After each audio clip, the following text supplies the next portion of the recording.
Assalamualaikum warahmatullahi wabarakatuh.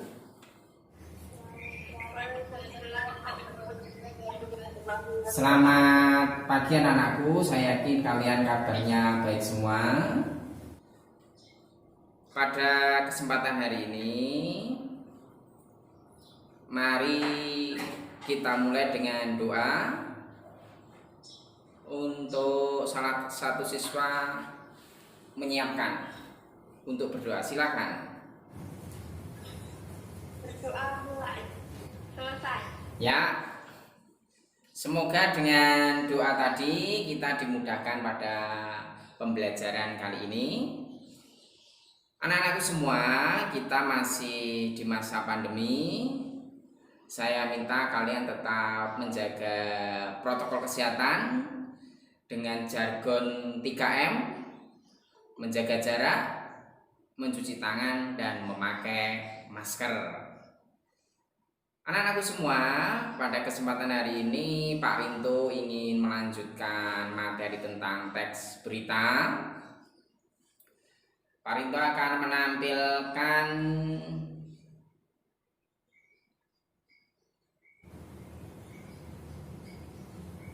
PowerPoint. Kemarin pertemuan lalu kita membahas tentang teks berita. Kalian masih ingat? Oke, untuk mengingat kembali, saya ingin menanyakan tentang bahwa berita itu adalah teks yang berupa informasi. Nah, di dalam menyusun sebuah teks berita itu ada unsur-unsur berita. Kira-kira sebutkan unsur-unsur berita tersebut. Silakan.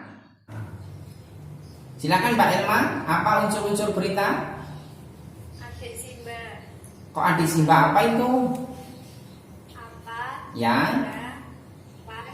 Siapa? Mengapa? Bagaimana? Iya, bahwa unsur-unsur berita itu benar yang disampaikan oleh Mbak Elma, terdiri dari, kalau istilahnya adik Simba, kalau diurai apa, di mana, siapa, mengapa, dan bagaimana. Terima kasih Mbak Elma.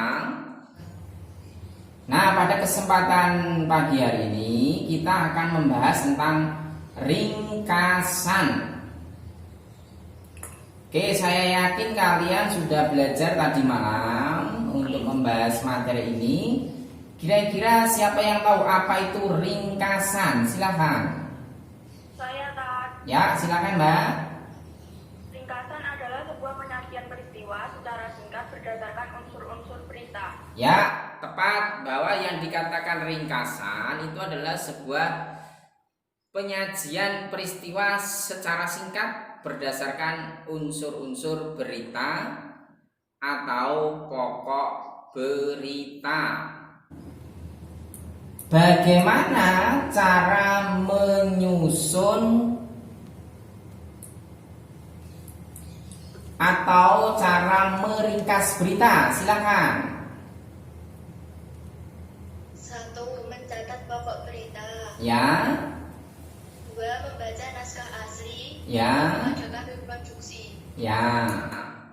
Jadi benar apa yang disampaikan oleh temanmu, bahwa cara membuat ringkasan yaitu mencatat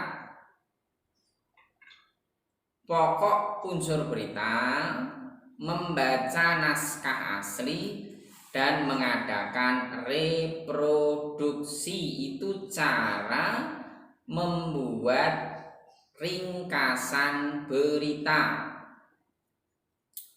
Berikutnya materi tentang kesimpulan. Nah, sebelum itu Ustadz ingin memberikan contoh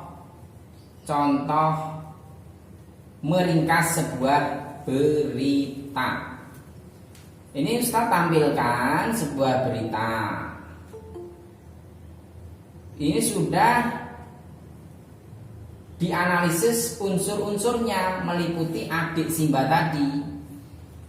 Nah, ketika kalian menceritakan kepada orang lain, itu namanya adalah meringkas. Yang diringkas adalah unsur-unsur berita tersebut. Nah, dari berita yang Ustadz tampilkan ini, bisa kalian baca. Itu ringkasannya adalah beberapa sopir menunggu lama di Pelabuhan Merak pada hari Sabtu tanggal 15 November lalu akibat dari larangan melintas truk non sembako bersumbu lebih dari 2 sehingga menyebabkan kepadatan antrian. Nah, itu contoh cara meringkas. Tadi Ustadz sudah tampilkan beritanya. Berikutnya adalah materi kesimpulan. Kesimpulan berita adalah kesudahan pendapat atau pendapat yang terakhir dari sebuah uraian sebelumnya. Itu namanya adalah kesimpulan. Oke, ada yang ditanyakan sampai di sini anak-anakku? Belum ya? Oke, kalau belum, Ustadz ingin memberikan tugas kalian, yaitu membuat teks berita. Kalau pertemuan kemarin itu adalah menganalisis unsur-unsur berita.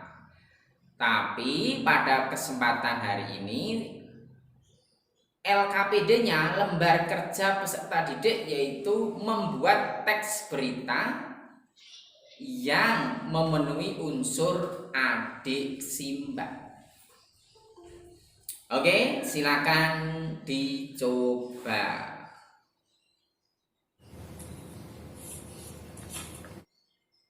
Ada yang ingin ditanyakan tentang tugas ini?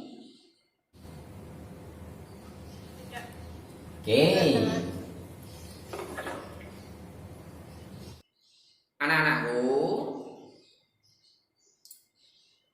mari kita simpulkan pertemuan kali ini. Kira-kira tadi kita membahas apa saja? Yang pertama adalah ringkasan berita. Yang kedua adalah kesimpulan berita.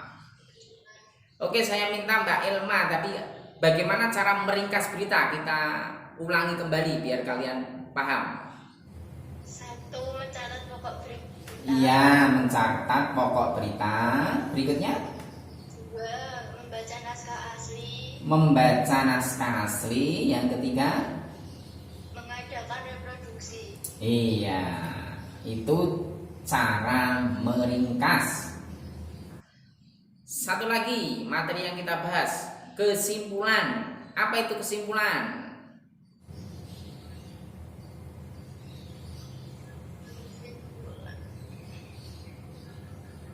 Pendapat akhir pada sebuah teks berita. Oke, anak-anakku semua, saya yakin kalian paham materi pada pagi hari ini. Dan ingat, pada pertemuan berikutnya kita akan masuk materi baru. Dan minggu depan kita harus ambil nilai ulangan ya, karena mau mendekati PTS. Sukses buat kalian. Semoga selalu menjaga kesehatan. Kita akhiri. Maaf kalau Ustadz ada salah kata. Wassalamualaikum warahmatullahi wabarakatuh. Waalaikumsalam warahmatullahi wabarakatuh.